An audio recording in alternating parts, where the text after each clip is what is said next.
자, 501페이지 보겠습니다. 자, 우리 주택법은 크게 총설 부분하고, 총설은 용어 파트죠. 그리고 건설 파트, 주택 건설. 건설에는 크게 세 가지로 나눌 수 있어요. 자, 주택 건설, 사업 주체, 그리고 주택 건설 절차, 그리고 주택 건설 자금 조달. 이 건설이 여기서는 각각 다 하나씩 취지가 된다라고 생각하시면 되겠고, 그 다음에 건설된 주택 뭐 해야겠어요? 공급해야겠죠? 공급. 그리고 또 기존 주택을 리모델링 하는 거. 자, 이게 이제 주택구의 크다는 골격입니다. 그런데 총설하고 건설하고 공급 파트에서 잘 나오고, 리모델링은 아까 용어 정리 정도 하나 하고, 다음에 하나 정도는 나올 수 있는데 여기는 크게 신경 안 써도 돼요. 그래서 이 파트 중심으로 가면 됩니다. 자, 그러면 이제 주택건설 사업주체. 자, 사업주체. 우리 건축법에서는 여러분을 건축주라고 그랬죠? 현대도 건축주야. 그런데 주택법에서는 사업주체라 그래요. 주택을 건설하고 대지에 조성한 사람을 사업주체다. 이렇게 표현합니다. 그런데 이런 사업주체는 이 등록사업자와 그리고 비등록사업자로 나눠지더라.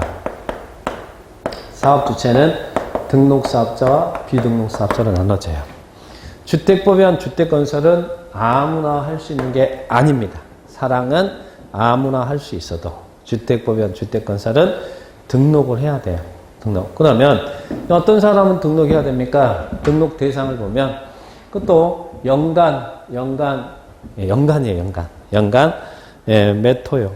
단독주택을 이야기할 때는 호라는 개념을 쓴다고 그랬죠? 연간 20호. 연간 20호 이상 주택을 건설하거나, 또는 공동주택은 연간 20세대 이상. 연간 20호, 연간 20세대 이상. 그런데 공동주택이 도시형 생활주택일 때는 연간 30세대 이상을 말합니다. 자, 그러면 연간 25, 20세대 이상의 주택을 건설하거나, 또는 대지 조성은 연간 얼마요? 연간 1만 제곱미터 이상의 대지 조성 사업을 하려는 자는 등록을 해야 된다는 이야기예요. 그래서 시험에 이런 규정도 박스형으로 나왔습니다. 연간 25, 연간 20대, 연간 1만 제곱미터 이상의 주택건설 대지 조성 사업할 때는 맨 위에 누구한테 등록을 해야 된다요? 등록은 누구한테요? 국장한테. 그것도 국장한테 등록을 해야 돼요. 국장한테 등록을 해야 그 자는 이 법엔 주택건설 사업 대지 조성 사업자가 될 수 있더라. 그래서 등록 대상 이렇게 기억을 딱 하시기 바랍니다. 자, 그러면 뒤로 넘겨볼까요? 자, 그러면 등록을 하려면, 여러분, 아무나 다, 여러분이 연간 20호 이상 단독주택을 지으려니까 등록해 주세요라고 국장한테 등록 신청하면 아무나 받아줄 수 있는 건 아니겠죠? 등록을 하려면 기본적으로 건설업자나 대지조성 사업자로 등록을 하려면 자본금도 기술 인력도 사무실도 확보가 돼야겠죠? 자, 그래서 거기에 있는 자본금이 나옵니다. 자본금은 얼마 이상이 있어야 돼요? 자본금은 3억 원 이상이 있어야 된다. 3억 원 이상이 있어야 되고, 그리고 또 기술 인력도 확보돼야겠어요? 안 되겠어요? 기술 인력이 있어야겠죠? 만약에 주택건설 사업한다 그러면 건축 분야 기술인 1명 이상, 그리고 대지 조성 사업한다 그러면 토목 분야 기술인 1명 이상 있어야 됩니다. 그리고 또 사무실은 있어야겠어요? 없어야겠어요? 사무실도 좀 구색은 갖춰야 될 거 아니에요? 그런데 사무실 면적이 꼭 커야 됩니까? 사무실 면적은 예전에는 있었는데 지금은 없어요. 그냥 사무 장비를 갖출 수 있는 면적이면 되더라. 그래서 이런 사무 수행에 필요한 사무 장비를 갖출 수 있는 면적이면 된다. 자본금, 기술력, 사무실이 확보돼야 된다. 이렇게 기억을 딱 하시기 바랍니다. 자, 그러면 이제 연간 25, 연간 20세대 이상의 주택 건설하거나 연간 1만 정도 이상의 대지 조성할 때는 등록을 해야 되는데, 그러면 이런 등록에 대한 기준도 있었죠. 그러나 이런 사람들은 등록하면 안 된다. 그래서 등록사업자의 결격 사유가 있어요. 자, 어떤 경우는 등록을 해서는 안 됩니까? 그래서 밑에 3번 다음 어느 하나에 해당하는 자는 주택건설 사업에 등록을 할 수 없다 나오죠. 자, 그죠? 일명 누구는 등록사업자가 될 수 없어요. 행위 능력이 안 되는 사람은 안 되죠. 그래서 민법에서 여러분 제한 능력자 3명 있죠. 누구 있어요? 미성년자, 피성년, 피한정, 후견인 있죠. 그 사람들 일명 행위 능력자, 행위 무능력자잖아요. 그 사람들은 즉 제한 능력자는 등록사업자가 될 수 없습니다. 자, 그리고 또 이 일을 하는 사람인데 경제 무능력자도 이 일을 하면 안 되겠죠? 그래서 경제 무능력자가 누구예요? 파산 선고받고 복권되지 않은 자. 쉽게 말해서 그 사람을 우리는 뭐라 그래요? 파산자라고 그러잖아요. 그래서 제한 능력자, 파산자 이런 사람들은 등록사업자가 될 수 없습니다. 자, 그렇게 기억하시기 바라고. 그리고 또 슬기로운 깜빵생활하고 나왔대. 그래서 2년이 지나지 않았대. 그럼 슬기로운 깜빵생활 하려면 뭐 해야 돼요? 금고 이상의 형을 선고받겠죠. 자, 그러면 근데요. 여기서는 무슨 법을 위반해서 이 법이나 부정수표 단속법을 위반해서 금고 이상의 형을 선고받고 집행이 종료되거나 면제된 날로부터 몇 년 지나지 않았어? 2년이 지나지 않았다. 슬기로운 깜빵생활하고 2년이 지나지 않았습니다. 자, 그러면 등록사업자가 될 수 없다. 그리고 또 집행유예 기간 중에 있는 사람이죠. 이 법이나 부정수표 단속법을 위반해서 집행유예, 금고 이상의 형을 선고받고 집행유예 기간 중에 있는 사람은 등록사업자가 될 수 없습니다. 그죠? 반성 중에 있는 사람이잖아요. 이런 사람 등록사업자 될 수 없다. 그리고 또 등록이 말소됐대요. 말소됐는데 몇 년이 지나지 않았어요. 2년. 자, 등록이 말소되고 2년이 경과되지 않은 사람은 등록사업자가 될 수 없습니다. 자, 그렇게 등록사업자의 결격사유 이렇게 정리를 딱 한번 하시고 그 다음에 또 4번은 다음에 사유가 발생하면 등록을 말소하거나 1년 이내 기간 동안 영업을 정지할 수 있다. 그래서 등록 말소 영업 정지 사유가 나오네요. 등록 말소 영업 정지. 그런데 그걸 다 외울 수는 없죠. 다만 거기에 오른쪽에 등록 말소 영업 정지 사유 중에 1번과 5번은 등록을 말소하여야 한다. 하여야 한다가 뭐예요? 기속 말소잖아요. 등록을 말소해야 된다.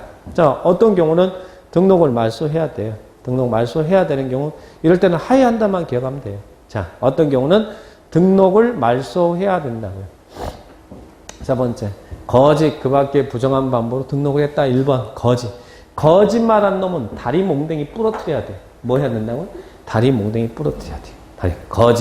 거짓 부정한 방법으로 등록을 했다. 그럼 말소해야죠. 해야 돼. 기속 말소해요. 기속이란 말은 하해한다는 이야기예요.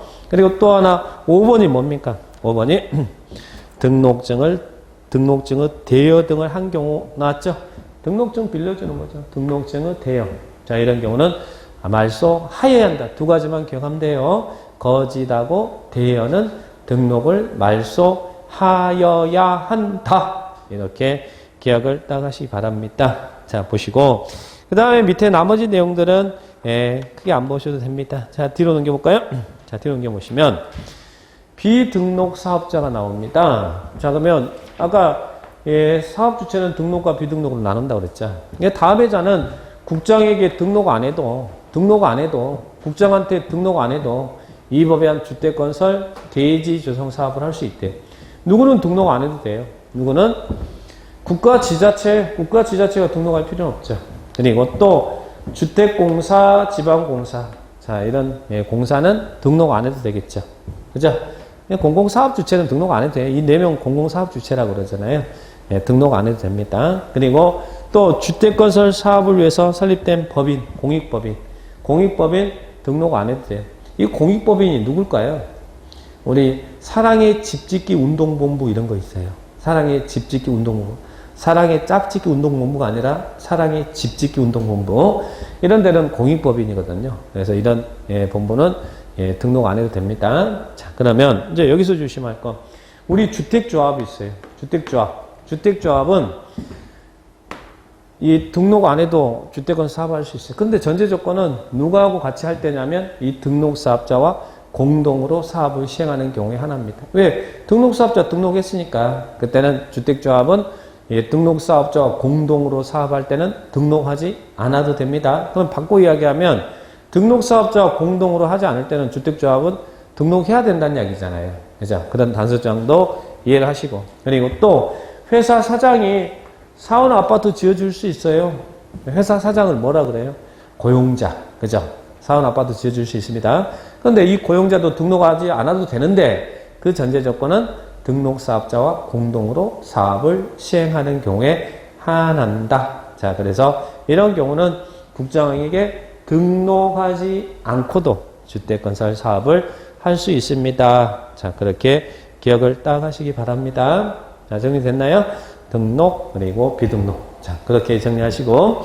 그리고 밑에 뭐 공동사업 주체 나와 있고 그런데 그런 부분은 나중에 보도록 하고. 자, 사업자는 우리 사업 주체는 크게 등록사업자와 비등록사업자로 나눠진다. 이런 큰 틀을 정리를 딱 해주시 바랍니다. 자, 그러면 이 사업 주체 중에서 자, 여기 사업 주체가 있는데 제일 중요한 사업 주체는 누굴까요? 현대가 여러분 궁금해요? 아니죠. 또 뭐 지자체가 궁금합니까? 아니죠. 제일 궁금한 사업 주체는 뭐예요? 주택조합이죠. 주택조합. 자, 그럼 우리가 이제 조합을 설립해서 주택을 사업할 때 이 주택조합 시험에 너무너무 잘 나오더라. 자, 그래서 이 사업 주체 중에 주택조합이 제일 중요합니다. 주택조합. 자, 보겠습니다. 근데 이 주택조합의 종류는 몇 가지 있을까? 먼저 우리 주택법, 이 조합, 우리 공법에, 우리 부동산 공법에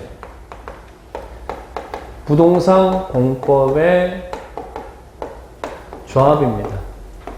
조합은 어디서 나와요? 우리 도시개발법에서 조합 나오나요? 도시개발법, 개발사업의 시행 절차를 규정한 법인데 조합 설립에서 이 단지시가 조성할 수 있나요? 주택법에? 도시개발법에서 도시개발조합 나오잖아요. 우리 자세하게 그때 좀 정리했었잖아요. 도시개발조합. 그죠? 전부를 환지 방식으로 할 때 토지자들이 조합 설립해서 할 수 있다고 그랬잖아요. 도시개발법에 도시개발조합 나오죠? 자, 그리고 또 도시 및 주거환경 정비법에 도시정비법이라고 할게요. 도시 및 주거환경 정비법에는 조합이 있을까 없을까? 자, 우리 재개발, 재건축 이런 조합을 정비사업조합이라고 그래. 자, 이게 재개발조합. 그리고 재건축조합. 이건 도시 및 주거환경 정비법에 있는 정비사업조합이에요. 재개발조합, 재건축조합. 재건축이라는 게 뭐예요? 건물 드러내고 건물 새로 짓는다 이 말이죠. 그죠? 101동, 101동, 103동 다 드러내고 새로 101동, 102동, 103동 짓는 거잖아요. 그죠? 재건축. 그러면 우리 주택법에는 무슨 조합이 있냐면 주택조합이 있다는 거예요. 주택조합. 이 주택조합의 종류에는 지역주택조합이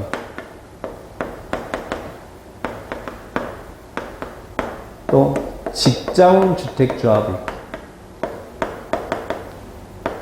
그리고 리모델링 주택조합이 있어요.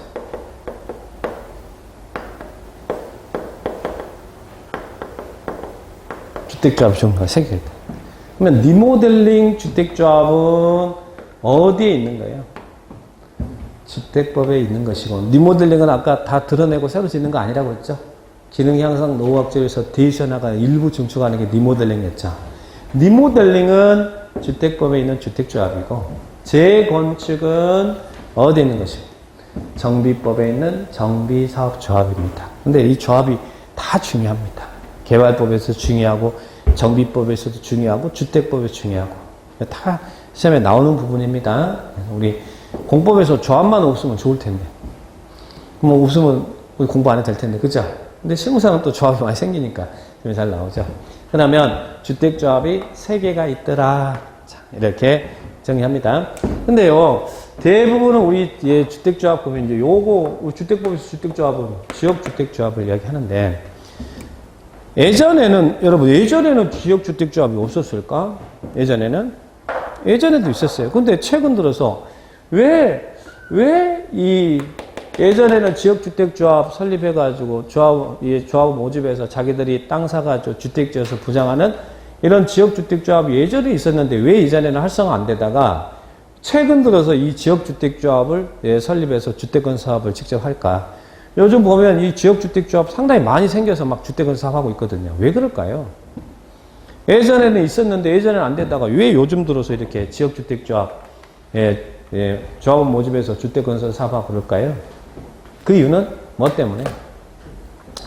딱 하나 있죠. 조합원을 모집하는 게 쉽다 이 말이에요. 조합원만 모집하면 되는 거잖아요. 그죠? 조합원 모집이 쉬워졌어요. 그러면 지역주택조합은 주민이 주택을 마련하기 위해서 조합을 설립하는데 마련한단 말이 무슨 말이에요? 자기들이 땅 사서 주택 지어서 분양한다는 이야기예요. 마련한단 말은 건설한단 말이거든요. 주민이 주택을 마련하게 설립한 조합. 그런데 이 조합원을 모집하는 게 쉬워졌다는 말은 무슨 말이냐면 자 밑에 보세요. 박스에 505페이지 지역주택조합은 자원 구분에 따른 지역에 거주하는 주민이 주택을 마련하게 설립한 조합이다 그랬죠? 그죠? 근데 이 주민의 개념이 겁나 이게 커져버렸어요. 예전에는 서울시에서 지역주택조합 설립해서 주택건 사업할 때 조합원이 될 수 있는 주민의 자격은 서울시에 거주해야만 조합원이 될 수 있었거든요. 인천시에서 지역주택조합 설립한다고 하면 조합원이 될 수 있는 조합원의 자격은 인천시에 거주해야만 조합원이 될 수 있었는데 이제는 주민의 개념이 굉장히 커져버렸어. 도 플러스 알파 개념을 썼어. 예를 들면 서울 같은 경우 지역주택조합 설립한다 그럴 때 조합원이 될 수 있는 주민은 어디에 거주하면 돼요? 수도권에 거주하면 다 조합원 될 수 있어요. 그러니까 서울에서 지역주택조합원이 된다 그럴 때 조합 설립할 때 경기도에 거주하는 사람도 인천에 거주하는 사람도 서울의 지역주택조합부 조합원이 될 수 있다는 말이에요? 없다는 얘기예요? 있다는 말이에요. 그러니까 조합원을 모집하는 게 너무너무 쉬워져 버렸잖아요. 그죠? 그러다 보니까 막 지역주택조합 설립해서 주택건 사업하는 경우가 상당히 많죠. 그러다 보니까 또 여러분들이 돈 내가지고 주택건 사업하는 것이니까 돈 내서 사업하게 되면 얼마나 많은 문제점이 많이 발생하겠습니까? 현대나 삼성은 자기들이 깔끔하게 자기 돈 땅 사서 주택 지어서 분양하니까 깔끔한데 여러분들이 직접 조합원들이 돈 내가지고 땅 사서 주택 지어서 분양하면 얼마나 말이 많겠냐고 거기가. 그러다 보니까 내용들이 계속 법률이 추가되고 거기에 대한 문제점을 추가하고 해서 양이 굉장히 늘어나 버렸어요. 이 주택조합의 양이 지금 겁나 많이 개정이 되고 막 새로 추가된 상들이 많아서. 그러니까 법을 집행하다 보니까 많은 문제점이 생겨서 그렇게 된 거예요. 그죠? 이 공법에서 이 조합만 없어도 정말 좋은데. 자, 그러면 흥분은 거기까지만 하고, 자, 그러면, 주민의 개념이 크다, 작다? 커요. 우리 서울은 수도권이 조합원이 될 수 있다는 이야기예요. 그죠? 그죠? 그러면 예를 들면 세종시다 그러면 세종시에서 지역주택조합 설립한다 그러면 누가 조합원이 될 수 있을까? 조합 모집은? 세종시뿐만 아니라 대전광역시, 충청남도에 거주하는 사람이면 다 조합원 된다는 이야기예요. 그러니까 기본적으로 주민의 개념이 도 플러스 알파라는 이야기예요. 그런 개념 이해합니다. 그걸 외우려고는 하지 마시고 이게 주민의 개념이 겁나 커져버렸구나. 그렇게 이해하셔야 돼요.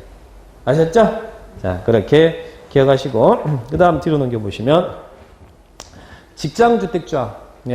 동일 직장 근로자가 주택을 마련하기 위해서 흔히 말하는 우리 공무원 아파트, 군인 아파트, 뭐 교직원 아파트 막 이런 거 있잖아요.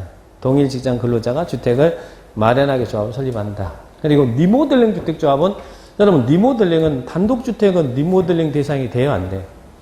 단독주택이 리모델링 조합 설립해서 주택은 사업할 수 있어요? 없어요? 아니고 리모델링은 여러분 사시는 아파트 101동 102동 공동주택의 소유자죠. 주택을 리모델링 하기 위해서 조합을 설립한다. 그래서 리모델링 주택조합. 그죠? 그래서 주택조합의 종류에는 몇 가지가 있다고요? 3가지. 일단 지금 입문과정에 그런 거 기억하시면 돼. 예.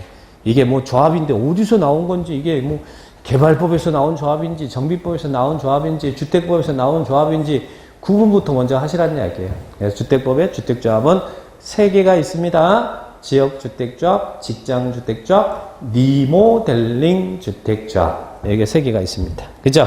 자, 그러면 조합에 많은 내용들이 있는데, 자, 이 부분은 지금은 구체적으로 들어가지는 않겠습니다. 자, 그런데 여기 보세요. 여기만 간단하게 지금 절차를 제가 설명해 드릴게. 자, 이 부분을 간단하게 한번 설명할게요. 우리 서울에서 예, 우리 지역주택조합을 설립하려고 그래요. 예, 지역주택조합을 설립하려고. 주택을 마련하기 위해서. 그럼 마련한다면 지들이 땅 사가지고 주택 지어서 분양하겠다는 이야기예요. 조합원한테 공급하고 나머지 일반 분양하겠다는 이야기예요. 그러면 이 지역주택조합을 설립할 때는 먼저 뭐부터 먼저 해야겠어요? 조합원을 모집해야겠죠? 조합원 모집이 돼야 조합 설립 인가를 받을 거 아니에요. 자, 그러면 순서를 보세요. 자, 보시면 조합원을 모집한다. 조합을 설립하려면 뭐 해야 된다고요? 조합원을 모집해야 된다. 조합원 모집합니다. 발기인이 이제 조합원을 모집하겠다라고 하는 거예요. 자, 보세요. 그러면 모집할 때는 어떻게 모집할까요? 우리 나중에 이제 조합원이 될 수 있는 자격, 주택건설 예정 세대수, 예를 들면 여기서 주택을 지으려고 하는데 주택을 300세대 땅 사가지고 여기 이 땅에서 300세대 주택을 지으려고 해요. 그러면 조합원은 이 건설 예정 세대수 50% 이상 모집해야 되거든. 그러면 300세대 아파트를 지을 예정이다 그러면 조합원은 몇 명 이상 모집해야 돼요? 50% 이상 모집해야 되니까 150명 이상 모집을 해야 된다는 이야기예요. 그죠? 근데 50% 이상을 조합원을 모집해야 되는데 조합원 모집해야 되는데 50% 이상이면 150명 이상 모집해야 될 거 아니에요. 근데 모집 방법이 어떻게 될까? 조합원 모집하겠습니다 할 때 선착순으로 모집할까요? 아니면 현대나 삼성이 입주자 모집할 때 어떻게 해요? 공개 모집하죠. 그리고 나서 이제 미분양되면 선착순이죠. 자, 우리 주택조합은 어떻게 모집할까요? 모집 방법은 선착순일까요? 아니면 공개 모집일까요? 예전에는 선착순이었거든. 지역주택조합이 활성화 안 될 때는. 근데 요즘은 많이 됐잖아요. 그래서 이제는 모집 방법을 현대나 삼성처럼 공개 모집 방법으로 해요. 모집할 때는 어떻게 한다고요? 공개 모집한다. 자, 공개 모집한다. 큰 틀만 좀 정리하는 거예요. 근데 모집할 때 모집하겠습니다 라고 시장군수구청장한테 신고하고 모집 신고하고 공개 모집하더라. 자, 그래서 이제 조합원이 딱 모집됐어.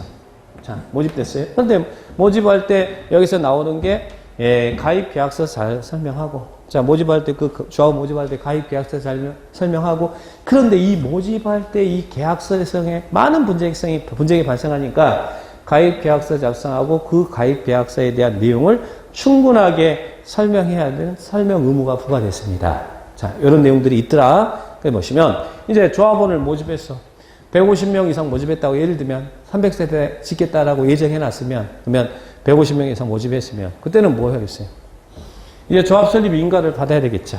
그죠? 조합 설립 인가를 받아야 돼. 근데 조합 설립 인가권자는 시장군수구청장한테 이제 조합 설립 인가를 받는데, 근데요 모집 신고를 했으면 공개 모집에서 조합 설립 모집에서 조합 설립 인가를 받아야 될 거 아니에요. 그런데 우리 법에서는 모집하겠습니다를 신고하고 2년이 될 때까지 조합 설립 인가를 못 받았대. 몇 년 될 때까지요? 모집하겠습니다 신고하고 공개 모집해서 이제 조합 모집해서 조합 설립 인가를 받아야 되는데 2년이 될 때까지 조합 설립 인가를 못 받았어. 그러면 아직 조합 설립된 거 아니죠. 여기에 있는 조합 가입 신청자들이 여기에다가 총회를 열어서 사업 종결을 할 수 있다는 이야기예요. 몇 년 이내 조합 설립 인가를 못 받으면 사업 종결을 할 수 있다고요? 2년 내 조합 설립 인가를 받지 않으면 사업 종결을 결정할 수 있더라. 자, 그러면 자 보시고, 그래서 이제 조합 설립 인가를 받았어. 그러면 조합 설립 인가 받았으면 뭐 하겠어요? 조합 모집에서 조합 설립 인가를 받았어요. 그러면 조합이 사업 주체가 된 거 아니에요. 그죠? 그럼 사업 주체가 됐으면 여기에 땅 사가지고 여기서 주택 지어서 이제 분양을 해야 될 거 아니에요. 그러면 주택을 지어서 분양하려면 뭘 해야 되냐면 사업계획 승인을 받아야 돼. 뭐 받아야 된다고요? 사업계획 승인을 받아야 돼. 그러면 이게 사업계획 승인이 뭐냐? 건축법으로 말하면 건축허가나 마찬가지예요.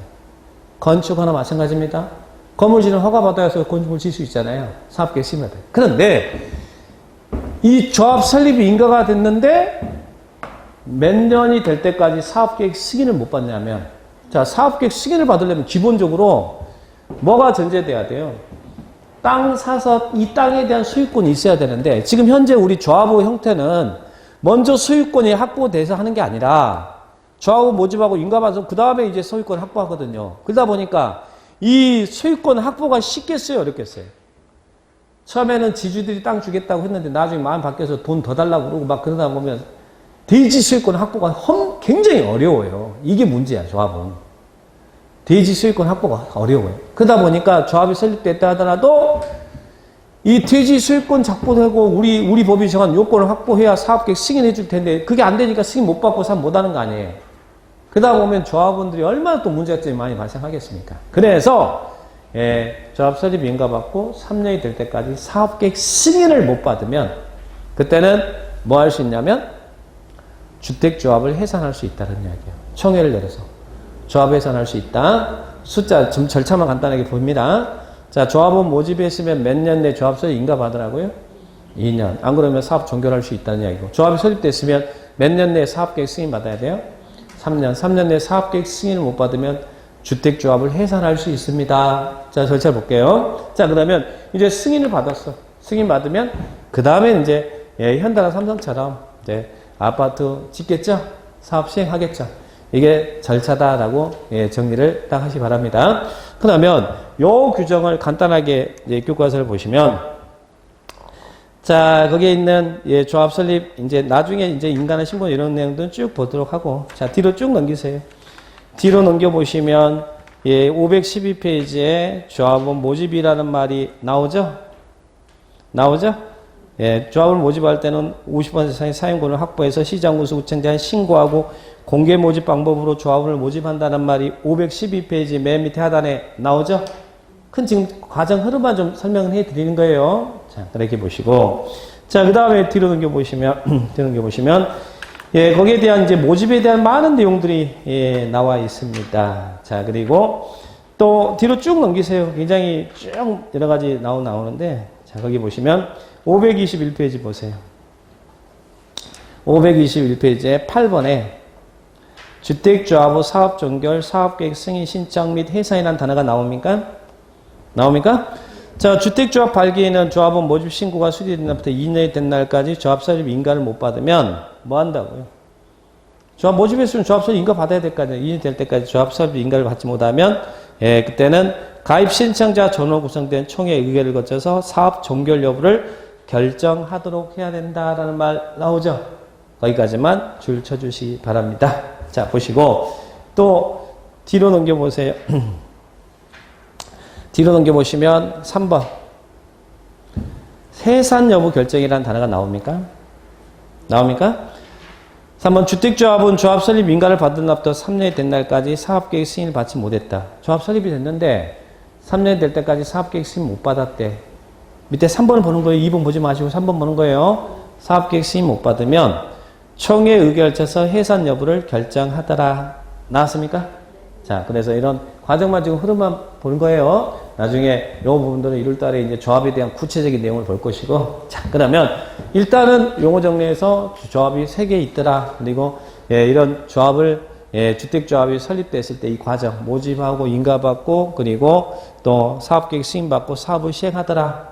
자, 그렇게 조합에 대한 주택건설 사업의 절차를 간단하게 한번 그려봤습니다. 자, 그러면 이제 오른쪽 이제는 사업계획 승인을 보겠습니다. 자, 그러면 조합이 설립됐던 현대든 뭐든 주택법에서는 주택을 건설할 때 뭘 해야 된다고요? 사업계획 승인을 받아야 사업할 수 있어요. 이 사업계획 승인이 건축법에서는 뭐하고 똑같다라고 한다고요? 건축허가하고 똑같은 거예요. 자, 그러면 자, 여기서 이제 이 주택건설 절차를 한번 보도록 하겠습니다. 자, 우리 건축법에서 제가 건축 절차를 말씀드린 게 있죠. 자, 보세요. 여러분이 여기 있는 땅 사가지고 이런 상가 건물, 업무용 건물 이런 건물을 지을 거예요. 그럴 때는 어떻게 해야 돼? 건축법에서는 대지 수익권이 확보가 돼야 되고 거기에 건물을 지으려고 할 때는 건축물을 지으려고 할 때는 건축법에서는 건축 허가를 신청하죠. 그죠? 누가 신청한다고 했어요? 건축법에서는 건축주가 신청하죠. 건축주가. 그죠? 그래서 건물 지으려면 허가 받아야 되잖아요. 자, 건축 허가는 누가 해줘요? 누구한테 받아? 원칙은 시장군수구청장이죠? 시장군수구청장이 허가권자잖아요. 그죠? 예, 시장호수 천장. 그리고 뭐 세종시와 제주도야 낄땅낄 다 끼니까 그게 신경 쓰지 마시고. 그런데 우리 자치구청장이 허가권자잖아요. 그런데 예외적으로 특별시 광역시에서 대형 건물은 층수가 21층 이상이거나 예, 연면적계 10만 이상일 때는 특광시장한테 허가를 받도록 해요. 규제하기 위해서. 건축허가권자의 특광시장 나오죠. 도시사는 허가권자 아니고 도시사는 시장군수한테 승인해주는 승인권자고. 자, 그래서 이 건축허가권자인데 여기서는 도지사는 허가권자가 아니에요. 자, 그러면 지금 건축법 이야기하고 있어요. 자, 허가 받았습니다. 그러면 뭐 할까요? 이제 여러분이 허가 받았으니까 착공 신고하고 공사 착수해야 될 거 아니에요. 착수. 그러면 허가 받았으면 우리는 몇 년 이내 착수를 해야 되냐면 2년 이내 착수해야 돼요. 2년 이내. 2년 이내 여러분 허가 받았는데 2년 이내 미착수다. 미착수 시에는 허가가 취소할 수 있달까요? 취소해야 된달까요? 건축을 취소해야 됩니다. 기속 취소예요. 기속이란 말은 하회한다는 이야기예요. 그러니까 허가 받았는데 2년 이내 착수하면 허가 취소 사유가 돼버려. 법률에 다만 정당한 사유가 있으면 1년의 범위 내에서는 연장해 줄 수 있어요. 자, 그것은 이래 보시고 그러면 착공 신고하고 착수했습니다. 그리고 공사 다 끝났어. 이거 짓겠습니다. 그래서 허가 받고 이제 다 끝냈다네. 다 지었다네. 그러면 이거 사용하려면 뭐 해야 돼? 사용할 수 있도록 승인해 주세요라고 사용 승인 신청해야죠. 사용 승인 신청. 건축법에는 사용 승인 신청이라고 그래. 건축가 사용 승인 신청. 자, 그러면 사용 신청은 누가 해? 허가 신청을 한 건축주가. 건축주가 사용 승인 신청하면 이제는 사용 승인해 주죠. 누가 사용 승인할까? 여러분은 누구한테 사용 승인을 받아요? 사용 승인 받아야 사용할 수 있거든. 누구한테? 당연히 허가권자, 이 허가를 해준 허가권자에게 사용 승인 받습니다. 자, 그러면 일반 건물은 건축법에서는 사용 승인 신청이 있으면 허가권자는 몇일 이내에 사용 승인 검사를 하냐면 7일 이내. 그래서 합격된 건축물에 대해서 사용 승인서를 교부해줘요. 자, 그래야 사용 승인 받아야 사용할 수 있거든요. 자, 이게 건축 절차입니다. 자, 그런데 이제 주택법에 주택건설 절차를 볼게요. 주택건설 절차. 여러분이 먼저 질문. 여러분이 여기 땅 사서 주택 지을 거예요. 주택. 이게 주택이라는 거예요. 주택 지을 때 건축 허가 받아 지어요? 아니면 주택법에 이 건축과 똑같은 게 사업계획 승인인데 사업계획 승인 받아 지어요? 네. 여러분은 건축허가 받아 지은데요. 주택도 건축물이니까 건축허가 받아. 그런데 여기에 주택이 들어서는 이 주택단지에 주택이 들어서는데 단독주택이 30호 이상 들어선다. 또는 공동주택이 30세대 이상 들어선다. 그럴 때는 주택법에 사업계획 승인을 받아야 된다는 이야기예요. 그래서 주택법은 주택은 주택인데 몇 호 몇 세대 이상은 주택건설에 적용되는 법이에요. 30호 3세대 이상. 그러면 요즘 여기 타운하우스 같은 거 많이 조성하잖아요. 그죠? 근데 여기 이 주택단지 안에 타운하우스 조성하는데 단독주택을 29동 짓는다 그럴 때는 뭐 한다는 이야기예요? 건축허가 받아진다는 얘기예요. 30동 이상 들어설 때, 주택이라도 30동 이상 들어설 때, 주택법의 규정을 적용받았어요. 그래서 주택법은 항상 30호 3세대 이상의 주택건설에 적용되는 법이다. 이렇게 표현해요. 자, 그러면 사업계획 승인 신청은 누가 할까? 여기 지금 현대가 이 주택단지를 땅 사가지고요. 땅 사가지고 현대가 아파트 질 거예요. 여기 아파트 600세대 아파트 질 거예요. 그럼 현대는 건축허가 받아요? 아니면 사업계획 승인 받아요? 3세대 이상이니까 사업계획 승인 받아야 될 거 아니에요. 주택법에 의해서. 그죠? 자, 그죠? 그러면 사업계획 승인 신청은 누가 해요? 현대를 우리는 뭐라고 부른다고 했어요? 사업주체. 건축법에서 현대를 건축주라고 하는데, 주택법에서는 사업주체라고 한다. 그죠? 더 구체적으로 등록사업주체겠죠. 등록을 해야 되니까. 아까 연간 25, 20세대 이상 주택을 건설할 때는 국장한테 등록하라고 그랬잖아요. 자, 그러면 사업주체가 사업계획 승인 받는데 이 승인권자가 누구냐? 자, 이거 잘 보세요. 시험에 잘 나옵니다. 먼저 사업계획 승인을 받을 대상은 단독주택은 몇 호? 30호. 30호 이상일 때 사업계획 승인 받아요. 30호 미만일 때는 그냥 건축허가 받아도 돼요. 그런데 한옥 같은 경우는 몇 호 이상이냐면 50호 이상일 때, 여기가 한옥이 들어선다 그러면 50호 이상일 때 사업계획 승인받아요. 미만일 때는 그냥 건축허 받아도 된다는 이야기예요. 그리고 공동주택은 몇 세대? 30세대 이상. 자, 물론 이제 50세대 이상이 예외도 있어요. 그건 나중에 볼 거예요. 일단 기준만 보세요. 30호 3세대 이상. 그리고 대지 조성은 얼마? 1만 제곱미터 이상 대지 조성 사업을 할 때는, 이때는 사업계획 승인을 받아야 된다. 그래서 여기는 30호 3세대 이상, 그리고 또 1만 제곱미터 이상의 대지 조성할 때는 사업계획 승인 받아요. 그런데 여기서 누구한테 사업계획 승인 받느냐? 자, 1번 단독주택 30호, 2번 공동주택 3세대, 맨 밑에 대지조성 1만 나왔죠? 체크해 보셨어요? 자, 그러면 뒤로 넘기세요. 뒤로 넘겨보시고, 공구별 분할 시행이라는 게 있어요. 자, 그러면 여기서 아까 이게 주택단지야. 주택단지인데, 원래는 사업계획 승인 받았으면 석 600세대 짓겠습니다. 그러면 이제 600세대 다 들어서는데, 공사구역을 나눌 수도 있을까요? 몇 세대 이상일 때는 공사구역을 나눌 수 있다고 했어요. 아까 공구별 세대수는 공사구역을 나눠서 할 수도 있었잖아요. 공구별 세대수는 300세대 이상이어야 되니까, 주택건설 세대수가 몇 세대 이상이면 공구별 분할도 가능하다고요. 600세대 이상이면, 전체 세대수가 600세대 이상이면 공사구역을 나눠서 할 수도 있다는 이야기예요. 자, 그래서 여기 지금 현대가 600세대 아파트 짓는다 그러면 이제 두 가지 경우로 상정하고 이제 또 전개를 해볼게요. 자, 그러면 여기서 먼저 기억할 거, 사업계획 승인권자가 누구냐? 자, 보세요. 승인권자는. 지금 현대가 지금 사업 주체잖아요. 그죠? 자, 이 사업계획 승인권자는 첫 번째. 사업계획 승인 대상인 주택건설 사업을 하는데 그 부지 면적이 이 땅의 면적이 10만을 기준으로요. 잘 보세요. 사업계획 승인 대상인 주택건설 사업을 하는데 부지가 10만 이상인 땅에서 사업계획 승인 대상인 주택은 사업할 때와 부지가 10만 미만일 때 승인권자가 달라집니다. 자, 볼게요. 주택은 다른 건축물과 다르게 좀 일정 규모 이상이 들어설 때는 아무래도 여러 가지 문제점을 잘 고려해서 주택이 지어져야 돼요. 투기 대상이 되는 것도 주택이고, 그죠? 자, 그래서 우리 법에 일반 건축물의 허가권자 일렸잖아요. 시장군수구청장이었잖아요. 일반 건축물 허가권자는, 그죠? 건축법의 건축물 허가권자는. 그런데 주택법의 사업계획 승인권자는 부지가 10만 이상인 땅에서 현대가 여기 이런 사업계획 승인 대상인 주택건설을 할 때는 누구한테 사업계획 승인 받냐면 법이 정해놨어. 누구한테? 시, 도지사, 대도시, 시장한테 사업계획 승인을 받아라. 되겠네.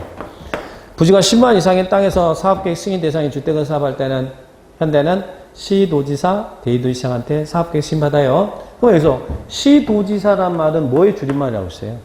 시도지사는. 누굴 줄여서 시도지사라고 그래? 특별시장, 광역시장, 특자, 특도, 누구? 도지사, 이 5명을 시도지사를 한다고 그랬죠.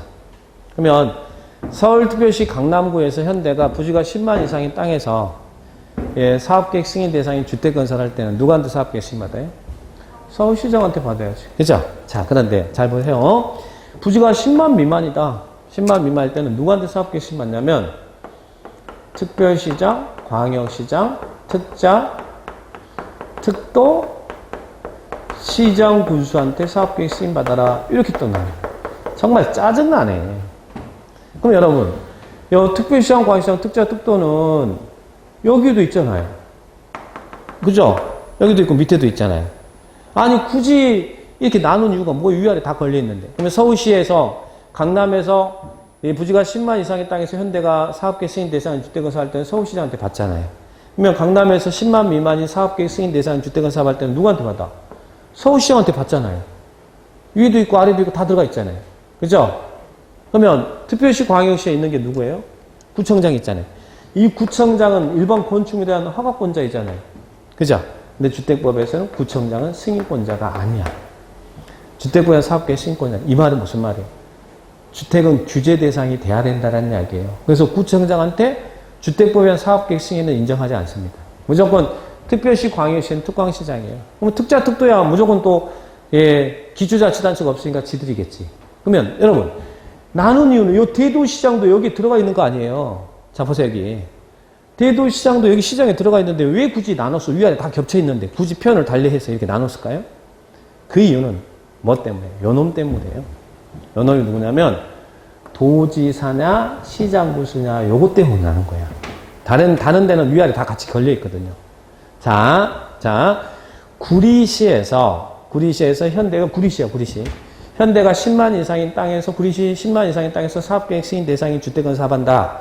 그럴 때는 누가 승인을 해줘야 되냐면 경기도지사가 승인해줘야 현대가 주택을 지을 수 있다는 이야기예요. 그런데 부지가 10만 미만인 땅에서는 승인 권한을 누가 갖고 있냐면 구리시장이 가지고 있어요. 예전에는 시장군수는 지금 구청장이 권한이 없는 것처럼 예전에는 시장군수는 주택법에 의한 사업계획 승인 권자가 아니었어요. 그런데 지금은 10만 이상인 땅에서는 도지사한테 사업계획 승인 받지만 나머지 10만 미만일 때는 시장군수가 승인해줘라 라고 해서 승인권자를 넘겨준 겁니다. 그래서 나눈 이유는 요놈 때문에 나눈 거야. 나머지들은 면적에 상관없이 그들이 다 사업계획 승인권자예요. 특별시 광역시, 특히 특별시 광역시는 주택이 규제 대상이 돼야 된다는 이야기예요. 그래서 구청장은 승인권자가 아닙니다. 건축허가권자는 맞잖아요.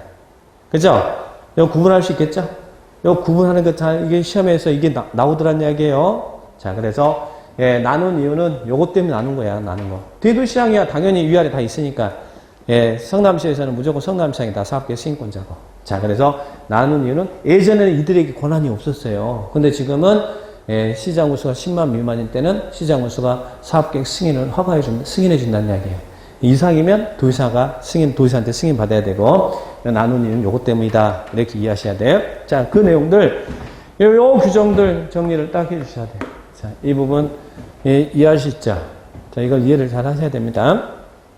근데 두 번째, 이렇게 나누는데, 이 사업계획 승인 대상인 주택건설 사업하라는 주체가 이러이러한 사유면 승인을 국정한테 받으래, 국정한테 사업계획 승인 받으래. 국정한테 사업계획 승인 받으래, 국정한테. 여기는 건축학권자에 그 어디도 도지사도 안 나오고 여기 국장도 안 나오는데 여기는 국장이 사업계획 승인한대. 자, 어떨 때는 국장이 사업계획 승인권자예요. 다음의 경우는 국장한테 사업계획 승인 받아라. 자, 그 사업을 하는 주체가 누구일 때? 국가와 그리고 여기 있네. 잘 물어본 건 요거 놈이죠. 한국토지주택공사 LH. 서울시에서 LH가 주택을 사업한다 그럴 때는 서울시장한테 사업계획 승인 받는 게 아니라 누구한테 받아야 돼? 국장한테 받아요. 국가와 LH는 국장한테 사업계획 승인을 받습니다.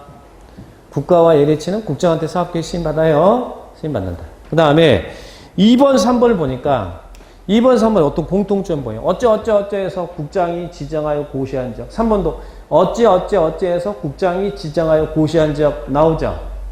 그죠? 자, 그 국장이 지정하여 고시한 적. 현대가 이 지역에 국장이 여기에도 서울시 이 지역에다가 지정했어. 그러면 그 안에서 현대가 주택을 사업할 때는 그때는 서울시장한테 사업계획 승인 받는 게 아니고 국장한테 받아라. 국장이 2번, 3번이 다 국장이 지정하여 고시한 지역입니다. 그죠? 자, 그 다음에 또 4번은 다음의 자 오른쪽으로 가봐요. 오른쪽에 다음의 자가 4명이 나오네. 그 4명을 우리는 뭐라고 그랬어요? 공공사업주체라고 그랬잖아요. 국가지자체, LH지방공사. 그죠? 이 다음의 자가 단독 또는 공동으로 얼마를 50%를 초과해요. 50% 이상이 아니라 50% 초과 출자여 만든 부동산 투자회사야. 투자회사. 그러니까 공공사업주체가 단독 또는 공동으로 50% 초과 출자에 만든 부동산 투자회사. 이런 부동산 투자회사 하면 공공사업주체가 50%를 초과해서 만들었으니까 공공성이 강해요, 약해요? 그러니까 공익부동산 투자회사지. 이런 공익부동산 투자회사도 누구한테 사업계획 승인 받아라? 국장한테 사업계획 승인 받아라. 그래서 국장한테 사업계획 승인 받는 게 참 문제에 출제하기 편하잖아요. 4개, 5개도 항상 긴장하라고 했으니까. 이런 경우에는 국장한테 사업계획 승인을 받으세요. 이렇게 규정하고 있어요. 그죠? 국장한테. 그래서 일반 이 건축법에 있는 이런 허가권자하고는 약간 결이 다르잖아요. 주택은 아무래도 규제 대상이 되기 때문에 자, 성격은 건축가의 성격을 갖고 있지만 이 부분은 승인권자는 분리가 된다. 가장 큰 차이점은 특별시 광역시에서 구청장은 일반 건축의 허가권자지만 주택에 대한 사업계획 승인 권한은 구청장이 갖고 있지 않다라는 것이죠. 그죠? 근데 다만 도안에는 시군이 있는데 시군에서는 10만 미만까지는 시정군수가 사업계획 승인 권한이 있잖아요. 10만 이상일 때는 도의사가 승인해 줘야 되지만. 그죠? 이런 승인권자. 그리고 이런 승인권자 승인 대상 참 잘 나와요. 잘 나옵니다. 자, 그 부분 잘 보세요. 그래서 사업계획 승인권자. 그런데 오른쪽에 방금 전에 제가 몇 세대 이상일 때는 원칙은 사업계획 승인을 받아야 된다고 했어요. 몇 세대?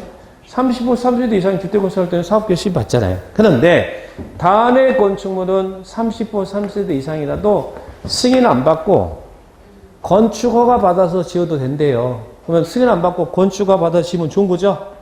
그래서 오른쪽에 사업계획 승인 제외 대상이라는 게 나와요. 나옵니까? 3세대 이상일 때 원래 사업계획 승인 받는 게 원칙이잖아요. 근데 이런 것은 사업계획 승인 안 받고 건축허가 받아서 지어라. 자, 어떤 경우? 거기 딱 들어오는 단어가 일정한 요건을 갖춘 몇 세대 미만이에요. 300세대 미만의 주택과 주택외의 건축물을 동일 건축물로 건축한대. 그러면 눈 감고 딱 생각해 보면 300세대 미만의 주택과 주택외의 건축물을 동일 건축물로 건축한다. 쉽게 뭐예요? 300세대 미만의 주상복합입니다. 그럼 주상복합이 들어설 수 있는 지역이 준주거지역, 상업지역이잖아요. 그죠? 그 지역에서 전체 면적 중에 주택이 차지하는 분이 10% 미만이고, 그죠? 주택 외의 부분이 10% 이상이라는 이야기죠. 그러면 주택이 차지하는 분이 90% 미만이라는 이야기 아니에요. 자, 그러면 그런 경우에는 쉽게 말해서 여러분 300세대 미만의 주상복합은 사업계획 승인 안 받고 건축허가 받아줘야 된다. 좋은 거잖아요. 몇 세대 미만의 주상복합은요? 300세대 미만의 주상복합은 거기에 1번의 가번입니다. 가나. 그게 이제 300세대 미만의 주상복합이라고 생각하시면 돼요. 이럴 때는 사업계획 승인 안 받고 건축허가 받아줘야 된다. 그 다음에 또 하나는 우리 농협협동조합 중화회가 조단자금 주택건설한다. 자, 우리는 농협은 농촌을 대표하는 금융기관이잖아요. 그래서 농협협동조합 중화회가 조단자금 주택건설한다. 이게 무슨 주택이냐면 농촌주택이에요. 농촌주택. 농촌은 원래 30호 이상일 때는 사업계획 승인 받아야 되잖아요. 근데 이런 농촌주택은 30호 이상이라도 건축허가 받아서 지어도 됩니다. 그러면 좋은 거잖아요. 건축허가 받는 게 좋은 것이지 사업계획 승인 받는 게 좋은 게 아니에요. 주택법은 건축법의 특별법이고 규제 대상이 되는 거잖아요. 그죠? 자, 그래서 이런 사업계획 승인 대상, 그리고 제외 대상, 그리고 승인권자. 이거 참 잘 나오는 부분이니까 체크를 딱 하시고. 자, 그러면 이제 현대가 자 보세요. 현대가 아파트 600세대 아파트 짓는다 그러면 건축허가 받는다고요? 아니면 사업계획 승인 받는다고요? 사업계획 승인 받아야지. 순수하게 아파트는 사업계획 승인 받아야 35 이상일 때는 30세대 이상일 때 사업계획 승인 받는다. 그러면 사업계획 승인을 받으려면 뭘 해야 돼? 나무 땅 지어가지고 부정하면 나쁜 사람이죠? 그래서 사업계획 승인 받으려면 뭘 해야 된다? 대지의 소유권이 확보가 돼야 된다. 그래서 밑에 사업계획 승인 받을 조건이 대지 소유권 확보죠? 나와 있습니까? 그래서 사업계획 승인을 받으려면 대지 소유권이 확보가 돼야 돼. 대지 소유권이. 그래야 사업계획 승인해 주겠다는 얘기잖아요. 그런데 또 여기도 예외가 있을까요? 다음의 경우는 대지 소유권이 없어도 사업계획 승인 받아서 사업할 수 있다. 그래서 예외 또가 있어요. 예외 규정이 있죠. 그죠? 그리고 밑에 매도 청구 나오고 막 무시한 매도 청구가 팔아라 이런 말 나오죠? 그런 것들은 나중에 정리할 거예요. 요 규정들은 나중에 정리할 거예요. 자, 나중에 흐름만 잘 보세요. 자, 그러면 뒤로 넘겨보세요. 예. 4번에 보면 제가 뒷장에 승인 여부 결정 나왔어요. 자, 그러면 승인 신청이 있으면 이들은 몇 일 이내 승인 여부를 결정해 줘야 될까? 60일. 그래서 승인은 60일 이내 승인 여부 결정해 줘야 돼. 승인권자는 60일이면 여러분 신청하면 2달 안에는 승인 여부 결정해 준다는 이야기. 현대가 승인 신청하면. 그럼 승인했으면 이를 뭐하고? 고시하고. 자, 그러면 거기까지 정리했습니다. 자, 그럼 밑에 6번 가보세요. 자, 이제 현대가 아파트 600세대 아파트 짓겠습니다라고 사업계획 승인을 받았습니다. 예, 승인까지 와봤습니다. 승인을 딱 받았어. 그러면 승인 받았으면 이제 뭐 할까요? 사업에 착수해야겠죠? 승인 받았으면 여기 보세요. 자, 여기도 마찬가지 요거와 비교해봐요. 승인을 받았으면 자, 이제 똑같이 착공 신고하고 공사 착수를 합니다. 승인 받았으면 착공신고 착수해요. 착수하는데, 자, 보시면, 여기 600세대 아파트 받았죠. 그러면 아까 이 사업계획 승인 받는 대상이라도 몇 세대 이상이면 공사구역을 나눠서 할 수 있다고 했어요?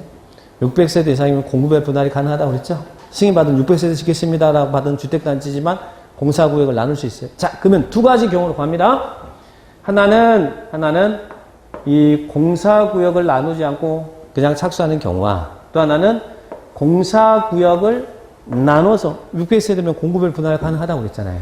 공사구역을 나눠서 사업할 때, 이제 언제까지 착수를 해야 되는지, 이 착수에 대한 규정을 보겠습니다. 자, 보세요. 여기 보세요. 착수는, 자, 사업계획 승인을 받았어. 승인 받았으면, 공사구역을, 별다른 이야기가 없으면 공사구역을 나누지 않고 하는 거예요. 600세대 아파트겠습니다. 그랬으면, 몇 년 이내는 착수해야 되냐면, 아까 우리 일반 건물은 몇 년 이내 착수해야 돼요? 2년 이내 착수하자면 여러분 허가 취소 하에 한다야 할 수 있다. 여기는 우리 건축법은 해야 된다는 이야기예요. 자, 그런데 여기서는 승인 받았으면 몇 년 이내에 착수를 해야 되냐면 5년 이내는 착수해야 돼. 몇 년 이내에 착수해야 된다고요? 5년 이내는 착수해야 된다. 승인 받으면 5년 이내에 착수해야 된다. 그죠? 그런데 여기는 지금 두 가지 경우로 봐요. 아까 600세대면 공사구역을 나눌 수 있었어요? 없었어요? 나눌 수 있다고 그랬잖아요. 자, 이제 공사구역을 여기를 나눴습니다. 여기 109, 209. 자, 그러면 공사구역을 나눴을 때 이 최초 공구는 최초 공사구역이죠. 최초 공구는 승인일로부터 몇 년 이내 착수해야 돼요. 여기도 5년 이내 착수해야 돼요. 5년 이내 착수합니다. 자, 그런데 자, 보세요. 이 최초 공구가 아닌 이 나머지 공구. 자, 보세요. 이 최초 공구가 공사를 착수할 때는 아까 순서가 어떻게 됐어요? 착공신고하고 착수한다고 그랬잖아요. 그럼 최초 공구는 최초 착공신고를 하겠죠? 그러면 나머지 공구들은 이 최초 공구가 최초 착공신고할 날로부터 몇 년 이내에 착수해야 되냐면 2년 이내에 착수해야 돼요. 몇 년 이내에 착수한다고요? 2년 이내에 공사를 착수해야 된다. 공사 착수를 보고 있습니다. 자, 그러면 최초 공구는 승인일로부터 5년 이내에 착수해야 되고 나머지 공구는 그 최초 공구가 최초 착공 신고하면 최초 착공 신고일로부터 몇 년 이내 착수해야 된다고요? 2년 이내 착수해야 됩니다. 안 그러면요. 자, 이런 5년짜리가 착수 안 하면 사업계획 승인을 취소할 수 있는 사유가 발생하거든요. 그래서 오른쪽 이러이러한 사유가 발생하면 정당한 사유가 발생하면 몇 년의 범위 내에서 연장할 수 있어요. 1년의 범위 내에서 연장할 수 있다. 자, 그래서 오른쪽에 정당한 사유가 있고 왼쪽 밑에 하단에 다만 셋째 줄 박스 위에 중에 1년의 범위 내에서 착수기간을 연장할 수 있다는 말 나오죠? 나오죠? 연장은 이제 5년짜리가 착수되지 않으면 취소 사유가 되는데 그럴 때는 정당한 사유가 있으면 1년의 범위 내에서 연장할 수 있대. 자, 그러면 오른쪽. 그럼 왜 이렇게 착수 시기를 착수하라고 규정하고 있느냐? 이미 착수 안 하면 뭐가 되느냐? 자, 보세요. 이런 사업계획 승인을 받았는데 이 기간 내에 이런 착수를 하지 않으면 그때는 사업계획 승인을 취소할 수 있대요. 자, 그런데 여기서 보세요. 승인을 여기 보세요. 하에 한다라고 해서 제가 할 수 있다고 했어요. 재량 취소죠. 재량이란 말은 할 수 있다 이 말이에요. 아까 우리는 건축법에서는 5년 내 착수하지 2년 내 착수하면 취소해야 됐잖아요. 건축가 취소인데 여기는 주택법은 사업계획 승인을 취소할 수 있대. 자, 볼까요? 승인권자는 다음 어느 하나에 해당하면 승인을 취소할 수 있다. 단 주택 분양 보증이 들어가 있으면 취소하면 안 된다는 말이 나오고 다만 승인 취소 사유를 보니까 자, 밑에 박스로 쭉 가보세요. 박스가 몇 년 내에 착수하지 않았냐면 5년 내에 착수하지 않았을 때예요. 자, 여러분 보세요. 아까 승인 받았으면 현대는 여기 몇 년 내에 착수하라고 했어요. 공사구역을 안 나눴으면 5년. 공구별 분할했을 때도 최초 공구는 몇 년? 5년. 이 5년 내에 착수하지 않으면 이 승인이 취소될 수 있다는 이야기예요. 근데 여기 보세요. 공사구역을 나눴을 때 요거 여기 보세요. 공사구역을 나눴을 때 최초 공간 나머지 공구는 최초 착공 신고일로부터 2년에 착수해야 되죠. 근데 이 2년 내에 착수되지 않았다고 해서 이 승인이 취소될까 안 될까? 2년짜리는 취소 사유가 아닙니다. 일단 공사구역을 나눴던 안 나눴던 이 5년 내 들어왔으면 취소 사유는 아니야. 그러니까 취소는 5년짜리가 취소 사유지 2년짜리는 승인 취소 사유가 아니라는 걸 기억하세요. 2년 내 착수하지 않았다고 해서 승인이 취소되지는 않습니다. 승인 취소되면 사람 못하는 거잖아요. 그래서 승인 취소는 몇 년짜리가 승인 취소 사유라고요? 2년. 자, 그래서 여기 보세요. 여기 볼까요? 다시 정리해.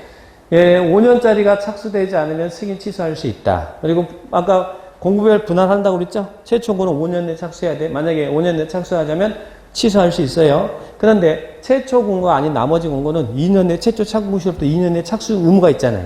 근데 이 착수되지 않았다 하더라도 승인 취소 사유는 아니라는 거예요. 2년짜리는 취소 사유가 아니다. 이렇게 기억을 딱 합니다. 자, 그러면 이제 취소 사유는 여기 종합적 정리할게 잡으세요. 취소 사유는 5년 내 착수하지 않으면 취소할 수 있어요. 근데 해야 한다가 아니고 왜 할 수 있달까? 이제 궁금하게 생겼어. 아까 우리 건축법은 여러분이 허가받은데 2년 내 착수하면 내가 취소해야 된다고 그랬잖아요. 기속 취소 사유잖아요. 건축법은 취소해야 된대요. 근데 여기는 왜 재량 취소예요? 그 이유는 뭐 때문에? 현대가 이뻐서? 그건 아니고 우리는 선분양이잖아요. 입주 예정자들이 이미 모여 있을 거 아니에요. 입주 예정자들이. 그죠? 근데 취소시켜버리면 입주 예정자들이 어마어마하게 피해를 보니까. 그러니까 취소해야 된다라고 강행 규정을 둔 게 아니라 할 수 있다라는 이야기예요. 할 수 있다. 그러면 또 여기 두 번째도 보세요. 경공매 등으로 DG 수익권이 상실해버렸대. 그때 취소해야 됩니까? 할 수 있습니까? 할 수 있다라는 얘기예요. 부도 파산으로 목적 달성이 어려워. 취소해야 됩니까? 할 수 있습니까? 할 수 있다는 거예요. 현대가 이뻐서 그런 게 아니라 입주 예정자 보호해 주려고 하는 거예요. 그래서 밑에 보세요. 단 분양 보증이 들어가 있으면 취소하면 안 되고 분양 보증이 없을 때 이 경매 등으로 DG 수익권 상실하거나 파산 등으로 공사하기는 불가능하더라도 취소할 때는 사업 정상화 계획을 확인하고 취소할 수 있다는 이야기예요. 그러니까 그 사유는 현대가 이뻐서 그런 게 아니고 누구를 보호해 주기 위해서 우리 입주 예정자 보호하려고 하는 겁니다. 그래서 여기는 기속 취소 사유가 아니에요. 건축법은 당사자가 한 명이니까 상관이 없잖아요. 그래서 2년 내 착수하면 취소해야 된다지만 주택법은 그 상대가 여러 명 있잖아요. 그러니까 여기서는 어떻게 한다고요? 취소할 수 있더라.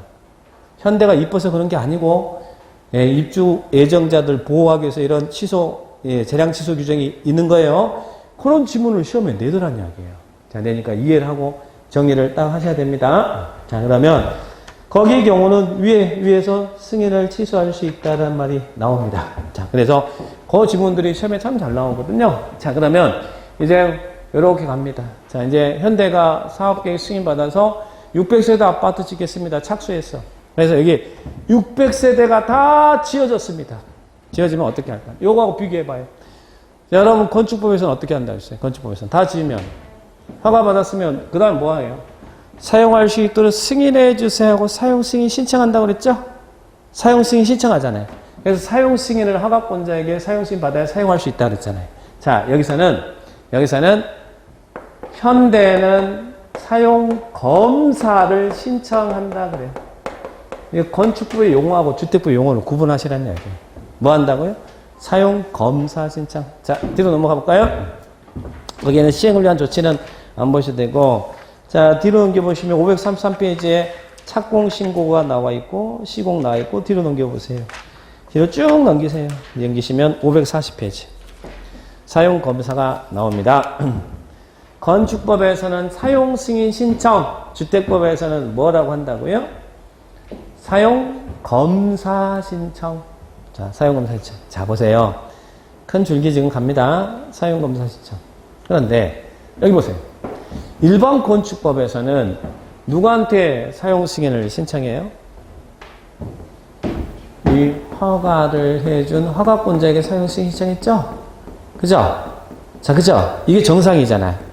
그죠? 사용 승인 신청도 건축 허가 신청하면 건축주가 한 것이고, 사용 승인도 허가를 해준 자가 사용 승인 해주는 게 이게 정상이잖아요. 그런데요, 주택법은 잘 보세요.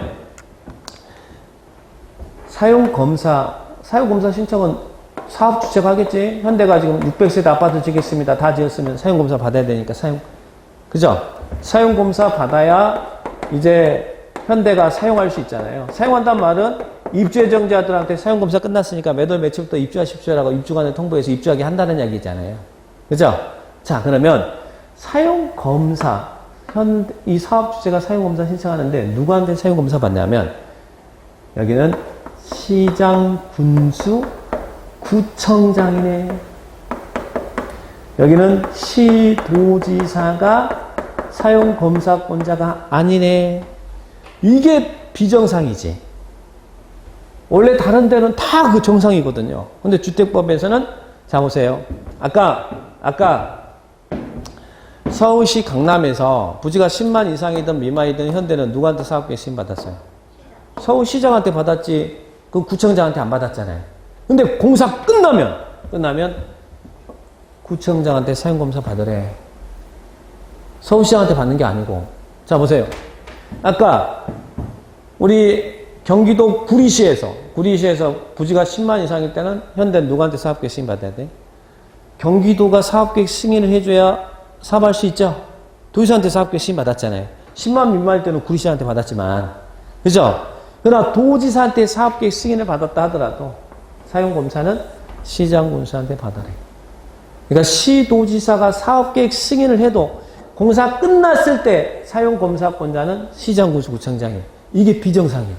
비정상이니까 조심해야 될 거 아니에요. 다른 데서는 다 그 자가 다 허가해 준 자가 승인해 준 자가 인가해 준 자가 다 준검사하고 사용검사하고 사용 승인해 주고 막 그러는데 주택법만큼은 이게 더 비정상이라는 이야기예요. 그러니까 조심하셔야 돼요. 그리고 아까 국장한테 사업계획 승인 받은 사람은 누구한테 사용검사 받아? 국장한테 사용검사 받아라. 그래서 사용검사권자는 자 여기 있죠? 여기 보세요. 사용검사권자는 시장군수구청장이에요. 시장군수구청장. 그리고 LH나 이런 사람들은 아까 국장한테 사용검사 받았으니까 국장한테 사용검사 받아. 그래서 사용검사권자는 시장군수구청장, 국장이라는 이야기예요. 그러니까 사업계획 승인권자하고 사용검사권자가 분리가 돼버렸으니까 조심 또 조심해야 돼요. 나왔습니까? 그래서 여기 사용검사권자, 시장군수구청, 국장 나왔죠? 나왔어요? 자, 그래 보시고. 그러면 오른쪽 가봐요. 근데 여기 보니까 이 사용검사를 하는데 아까 이게 공사구역을 나눴어. 원래는 공사구역이 안 나눠줬으면 이게 다 600세대 아파트가 지어지면 사용검사 받을 거 아니에요. 근데 공사구역을 나눴어. 나누면 공구별 분할해서 이 구분된 공구별로 착공신고하고 사용검사 받아 사용할 수 있나요? 공구별 사용검사도 가능하다는 이야기예요. 공사구역을 나눴을 때는 공구별로 사용검사 받아 사용할 수 있다는 이야기예요. 그죠? 그래서 오른쪽에 분할 또는 동별 사용검사란 말 나오죠? 공구별 분할에 따라서 시행할 때는 완공된 주택에 대해서 공구별로 분할 사용검사를 받을 수 있다라는 말이 나오죠? 나옵니까? 네, 공구별 분할도 가능해요. 자, 그리고 또 하나 보세요. 또 영어 정리. 자, 여기에 현대 타운하우스 조성할 거예요. 이게 요즘은 이렇게 주택단지도 막 타운하우스 조성해서 막 짓잖아요. 자, 여기 타운하우스 동이 50동 들어설 거예요. 그럼 사업계획 승인 받아요? 아니면 건축가 받아요? 30호 이상일 때는 사업계획 승인 받으라고 했잖아요. 자, 그래서 10동이 공사가 끝났어. 근데 나머지 40동이요. 사업계획 승인 조건을 이행하지 못해서 공사가 중단됐어. 그럴 때는 이 완공된 부분에 대한 동별 사용검사도 가능합니다. 그래서 밑에 다만 거기 박스 위에 보니까 이런 사유가 발생하면 동별 사용검사도 가능하다는 말이 나오죠. 그래서 박스의 첫 번째 사유 보니까 사업계획 승인 조건을 이행하지 못했을 때 이런 말 나오잖아요. 공사하기가 힘들다 그러면 동별 사용검사도 가능합니다.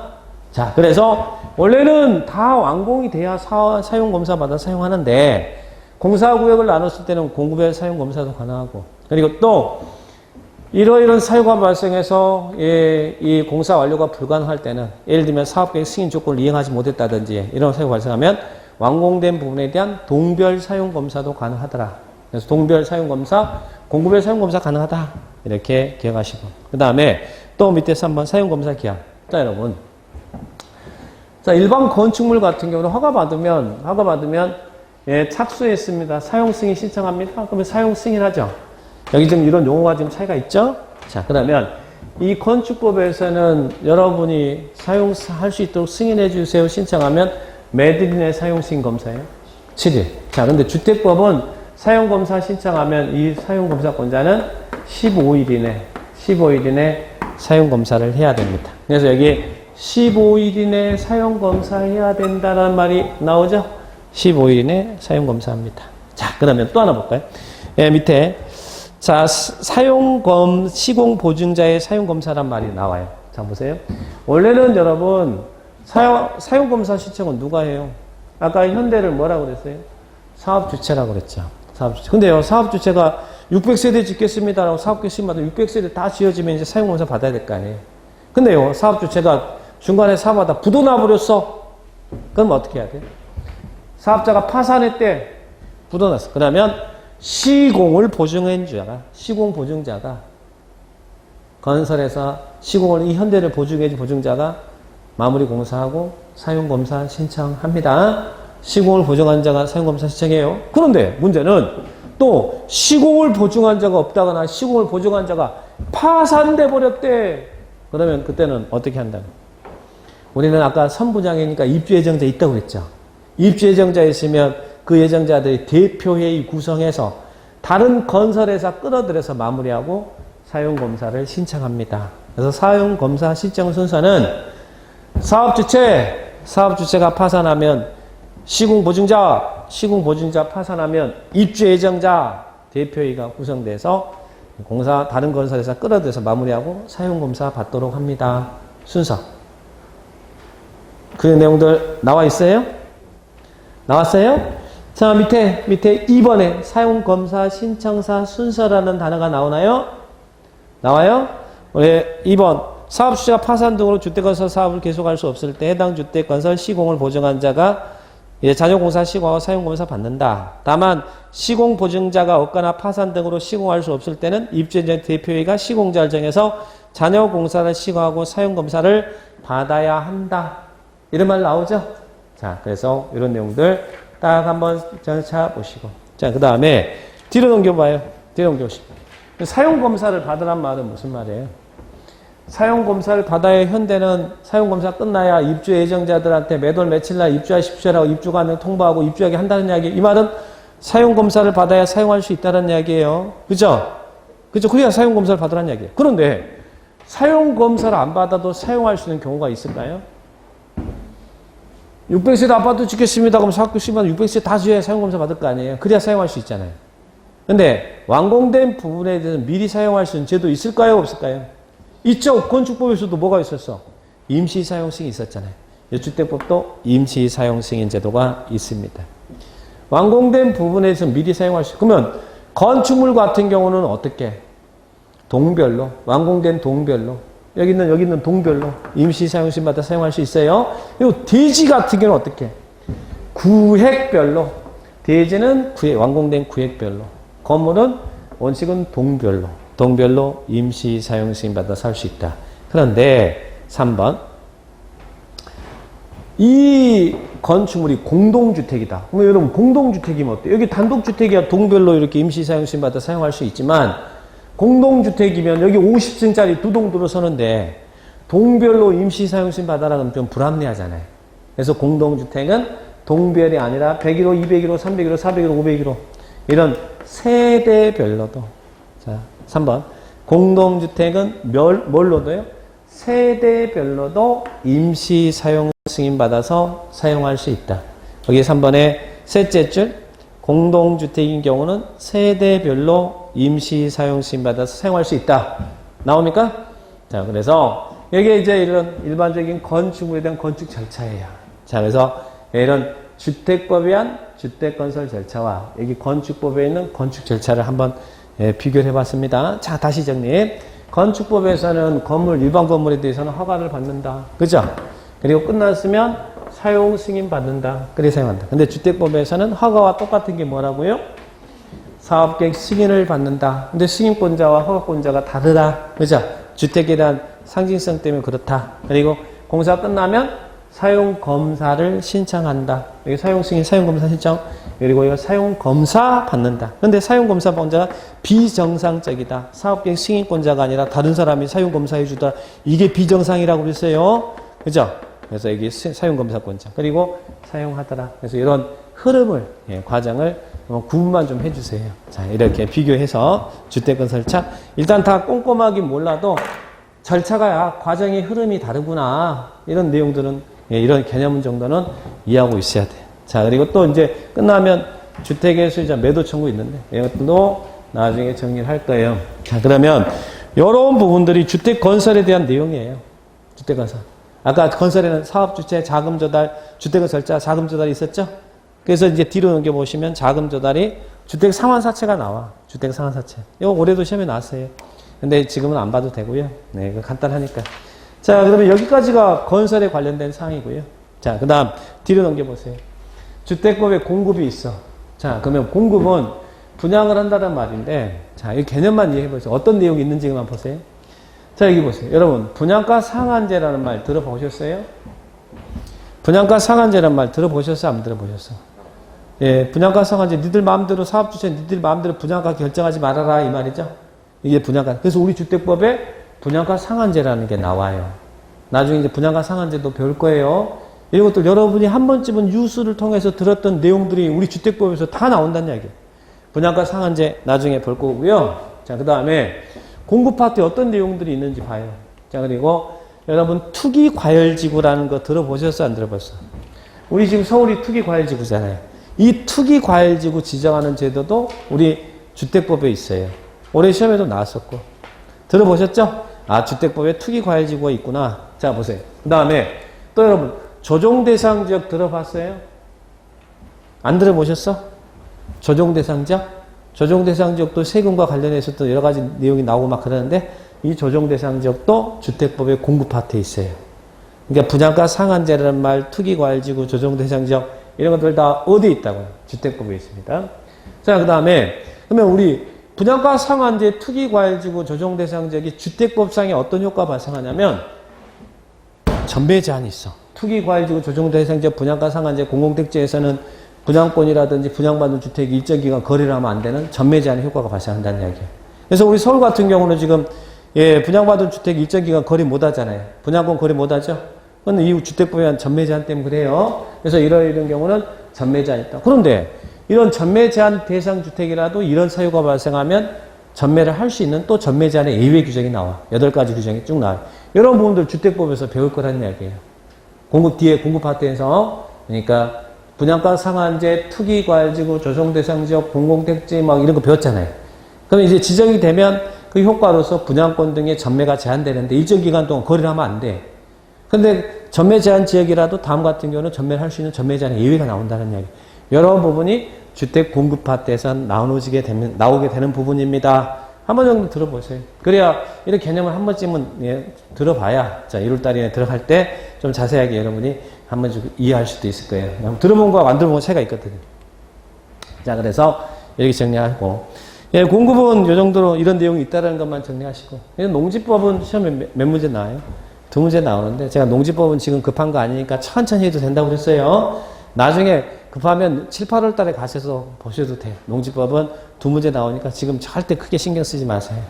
아셨죠? 그래서 당분간은 농지법은 큰 신경 없이 주택법까지만 잘 정리하시면 됩니다. 그래서 11월 달, 12월 달 과정에는 너무 기간이 짧고 뭐 3시간씩 하고 6주밖에 안 했기 때문에 이 정도로 좀 개념 정리를 해드리고요. 자, 1월 달부터는 좀 구체적으로 좀 자세하게 설명을 해드리도록 하겠습니다.